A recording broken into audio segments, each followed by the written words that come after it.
follow yours. Back to the NFL. It was a very busy day for the Carolina Panthers. The team came to terms with Teddy Bridgewater, 3 years, $63 million.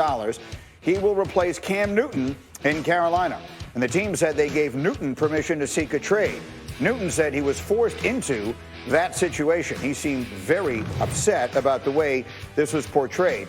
And you can see, as he posted, "Stop with the wordplay. I never asked for it. There's no dodging this one. I love the Panthers to death and will always love you guys. Please do not try and play me or manipulate the narrative and act like I wanted this. You forced me into this.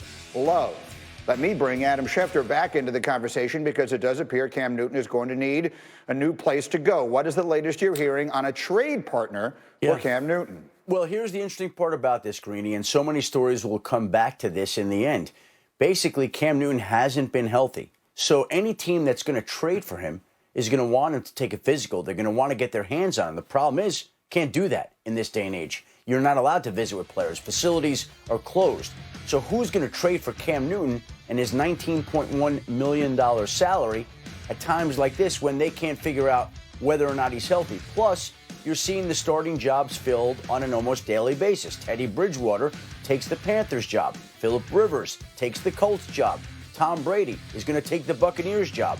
How many other starting quarterback jobs are there out there at this point in time? So there's a shortage of jobs. There's a surplus of quarterbacks. There's restrictions on the travel and what teams can do with the physicals. And it all creates a situation in which, as much as Carolina wants to trade Cam Newton, it might, in the end, be forced to release him because they have no trade partner because of all the situations that are unfolding in this country right now. Absolutely, Shefty. Well done. Thank you. I want to go back to Dan and Marcus on this because I think that's an important point to pick up. Listen, Cam Newton is not that far removed pardon me, from being the MVP of the National Football League. Health, obviously, is the big question.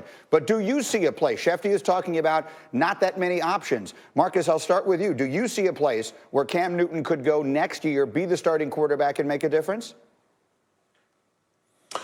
Gee, I just go back to history and what we talked about with the Chicago Bears possibly. And Matt Nagy, obviously, Mitch Trubisky is a question mark. They want to do things athletically with their quarterback, but this is so difficult, to Shefty's point. Thinking about the health, man. Listen, there would be no conversation around Cam if he was a healthy quarterback. He would be one of these guys that would be in free agency, and we would be on pins and needles trying to figure out where he was going if it got to that point. Maybe the Redskins. Maybe reconnect with Ron Rivera in Washington. He just brought Thomas Davis back from the LA Chargers. That may be a relationship that they can facilitate down in Washington with a young quarterback in Dwayne Haskins and possibly have Cam as a backup. But like you mentioned, $19 million, a quarterback that we don't know if he's healthy. Can he stay healthy as well? I think at this point, between Washington and Chicago is where I would tell you, Green. What do you think, Dan? Greeny, let me be very clear here. If Cam Newton is healthy and he goes to the Los Angeles Chargers, that is an outstanding match. Because the reality is this, Cam has done and does two things really, really well. One, we know run the football, and that could become part of Anthony Lynn's offense. And two, throw the football downfield. Now they have Mike Williams and Keenan Allen and Hunter Henry. They have guys that can go downfield and make big plays down the field. That's something that Cam has done well. So if, and I know that's the big if there, but if he's healthy, Cam can still be very, very good at that position. Now, that being said, that's the great unknown because 3 surgeries in the last couple years, and you're talking about a quarterback that's been banged up. It's almost like the reverse of Tom Brady, right? Tom Brady slowed down the aging process by the way he played and not taking a ton of hits and the way he dieted and lived his life. And Cam Newton kind of expedited the growing process or the aging process because of all the hits he took. And so that's the great caveat here is what are teams going to get with Cam Newton? But if you're going to tell me that they can find a way to get a doctor and looking at Cam Newton and he says, yep, Cam's surgery is fully healed and that year off last year kind of rejuvenated his body, you can absolutely get really, really good quarterback play out of Cam Newton still. That would make sense. But then, Marcus, here's what I keep coming back to, because we talk about the reasonable price tag and everything else. Well, no team has a better sense of where he is than the Carolina Panthers do, understanding that it's a new coaching staff and everything else. But he's there, and to whatever degree he's been anywhere, he's been there. If he was healthy, I have to believe that he would be staying there, that they would be giving that another shot with him, right? Isn't that an indication that one would look at and say, that's not a good sign?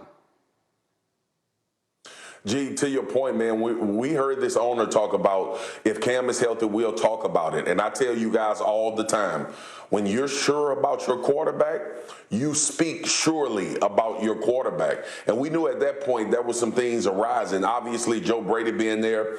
And to me, man, there's a point with Teddy Bridgewater and what I see with Joe Burrow as well and what John Brady, the new offensive coordinator, possibly wants to do. When I saw this Teddy Bridgewater contract and when I saw that they were after him, I was like, look, that's very familiar to what Joe Burrow has the ability to do. Obviously, the connection with them being in New Orleans together as well, but I just never saw Cam coming back to Carolina because people will mum, especially when the owner says what he says. Now, Matt Rule comes out and he saves face and talks about possibly wanting to coach Cam, but when you have a quarterback in the building for everybody watching and you want that quarterback in the building, you at every stop, every possibility that you have to address the media or address that quarterback or address your team, you reassure them and everybody else that is your guy. That is not what the owner of the Carolina Panthers did. All right, Dan, I see you